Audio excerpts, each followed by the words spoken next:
My name is Angela Bodislaw, and the object I brought today is a clay vase or sculpture made by my grandmother, Mary Ritchie.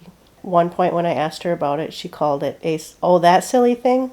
And another time she said, oh, yeah, that's a spooky piece of work. But I know that it has a lot more meaning to it than that, and when I interviewed her again about it, I learned some of that history. So in this sculpture, there are hands on the bottom. There are people kind of wrapped around it, looks like maybe holding it up or hugging it. There's what looks like kind of a frontier man with a raccoon hat on one part of the bottom, and then another man who looks like he might be wearing like a cowboy hat. I found there's a few women on there, and the women seem to be kind of facing out. There's one holding a baby. There's some other men kind of climbing up, and then there are, I believe, three faces, but one of them is the biggest one, and that was the one that I was most curious about. I have looked at this vase for a very long time because it stood on my dad's windowsill, and I knew my grandma made it, but I didn't know anything about it. About 5 years ago, my dad passed away, and basically my grandmother who made it said that I could have it. And at that point, I asked her if she could tell me a little bit about it, and she said, oh, it's just a silly piece that I made kind of about the plight of our ancestors, and that's kind of all she said. I interviewed her again recently, and she told me much more, which I was excited to hear because I knew it was more than that. So I asked her mostly about the face, the biggest face on there, and she said that it was her grandmother. And I've learned from my aunts that her name was Mary Clementine, and Mary Clementine grew up in Russia. She was in Ukraine, and then as she got older, she immigrated from Ukraine to Germany and then England, and then came to America and then settled in California.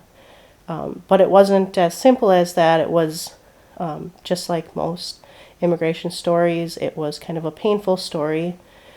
She didn't like California, but that's where she ended up, and that's where she raised some of her children. I learned that she lost a daughter to tuberculosis, that I learned that she was very bossy, and my grandma joked and said, there's nobody bossy in our family.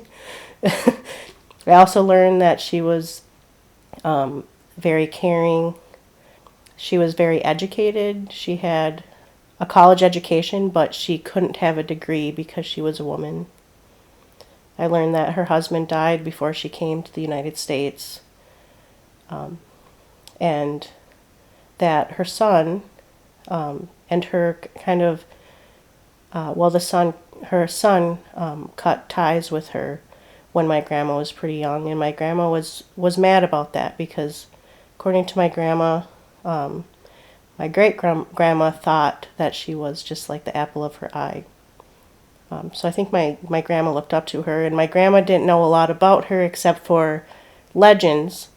And to me, I feel like this piece was kind of grandma trying to put the stories of the past together to try to kind of heal in her own way, but also kind of acknowledge how difficult it was for her family to get, from Ukraine to here. But I asked Grandma about some other pieces, and she said the hands on the bottom were signified working with your hands, kind of the hard labor that took, which makes sense because there's looks like there's some frontiersmen and the man in the cowboy hat and stuff. And then she said multiple times that it kind of is the story of her past and moving forward, but she also spoke to me about how this is a piece that's not just for her, but for anybody to look at and tell their own stories.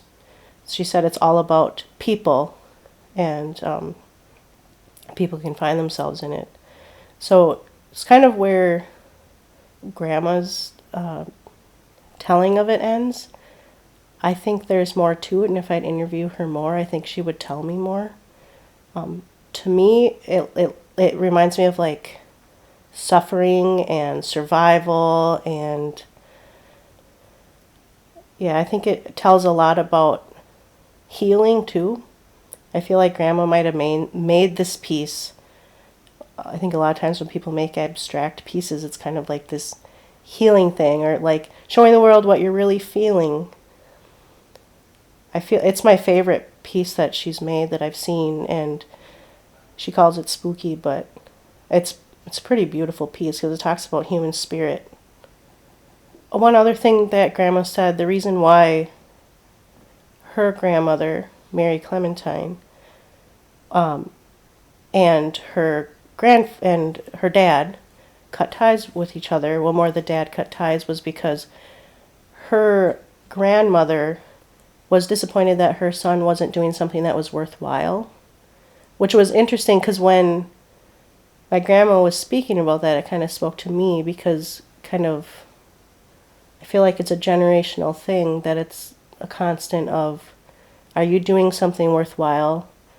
Are you, are you proud of me for what I'm doing? Like that type of thing. So I feel like it's kind of a generational thing. So that kind of spoke to me. But if you really look at it, like you're just there, but you're surrounded by all these people that came before you. You're surrounded by all these people that are holding you down or like holding you in place and stuff, and it's all about like finding yourself maybe. I mean, that's what some people may say if they look at it. Yeah. Every time you look at it, you notice something else. Yeah. I mean, it's a lot like you're looking into it, trying to understand what, like, every person is different. She didn't make all the people look the same as they're climbing up. They're in different positions, or they're different. Some of them look like they're clothed. Some of them look like they're not. Some of them are women and some of them are men. The women seem like they're kind of crushed, which kind of historically makes sense. My grandma was always huge into get your education. Women used to not be able to get their education. Get your education. Make something of yourself. It's, again, a generational thing. So it makes sense that the women are crushed. You'd think on the way top she would have put a woman that was victorious, but she probably would now if she remade this piece. I just alone from asking my grandma about this piece, I've learned a lot about my family history, and I think once I learn more, I'd probably tell a different story about it. But I think that was the whole point all along, according to my grandma, was that it's a story of the people.